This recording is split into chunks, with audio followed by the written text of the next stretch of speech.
If you moved to iOS platform from Android just recently, there are multiple security cautions as well as hidden things that you need to learn. I'm going to teach you best tips and tricks for beginners, so let's get into it.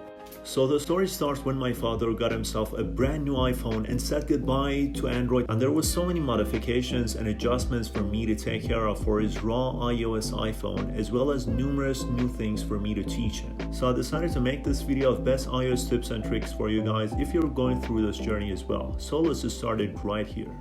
So as for one of the first and most initial approaches to do with your iPhone, you want to head over to settings, then iCloud, and just go to photos, and you want to disable iCloud photos and my iPhone stream, because these services just require so much of your space in iCloud service, and it is kind of not that efficient, and I just prefer to turn it completely off because it uses so much of your Wi-Fi overnight. And then you want to head over to iCloud backup and turn this off as well. So the other thing that you want to change is that you want to make sure that keychain is enabled, because it automatically saves all of your passwords for all of the sites.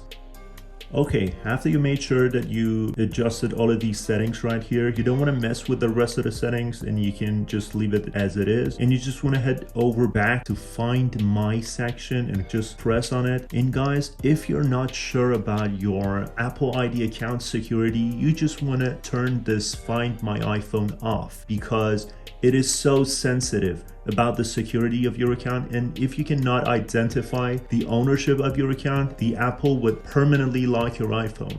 So I'm personally most confident about the security of my account. I have linked my account to one of the official United States numbers. I know all of the security questions. I turned it on, but if you're not sure about all of these things, you just want to head over and turn this option off. So guys, another cool feature of iOS is personal hotspot. This option is equivalent of tethering in Android, that you can actually share your internet connection to other iPhones and Android devices and even laptops. But it is turned off, and it is some sort of hidden in the default options. And just to enable it, you just want to head over to cellular and then cellular data network, and you just want to go down to personal hotspot APN, and you just want to type something. It is not important what. I always go with number 1, and if I go ahead and delete it, you will see that this option is now hidden. So to enable it, you want to head forward and just type something in there. It is so beneficial to you. You can use it later. Okay, you see, it is right here. So it was one of the cool features of iOS platforms that many of the beginners users just don't know it, and I just thought it might be cool to point it out. So let's head over to the next tip. So basically, the next trick is exclusively for ugly people like me. I'm just kidding, you know that. So instead of deleting your photos one by one, you can actually press select up there and drag your finger from left to right, wherever, to select multiple photos to perform different functions to them. So you can like delete multiple pictures like this, and it was just worth mentioning.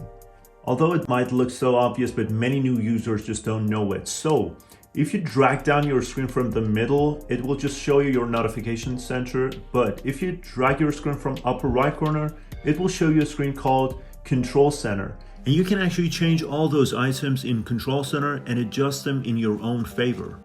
So basically, to change it, you want to head over to settings and then Control Center.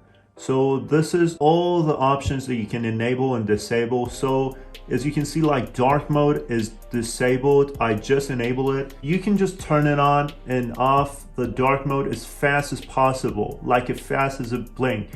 But also low power mode is so beneficial to have it right here. So I just removed it. I'm just gonna add it again. And here it is, low power mode. So by just a single click, you can turn the low power mode on or even off. This is such a cool feature to have. Thank you so much guys for watching this video, and please like this video and subscribe to my channel for upcoming videos. Peace out.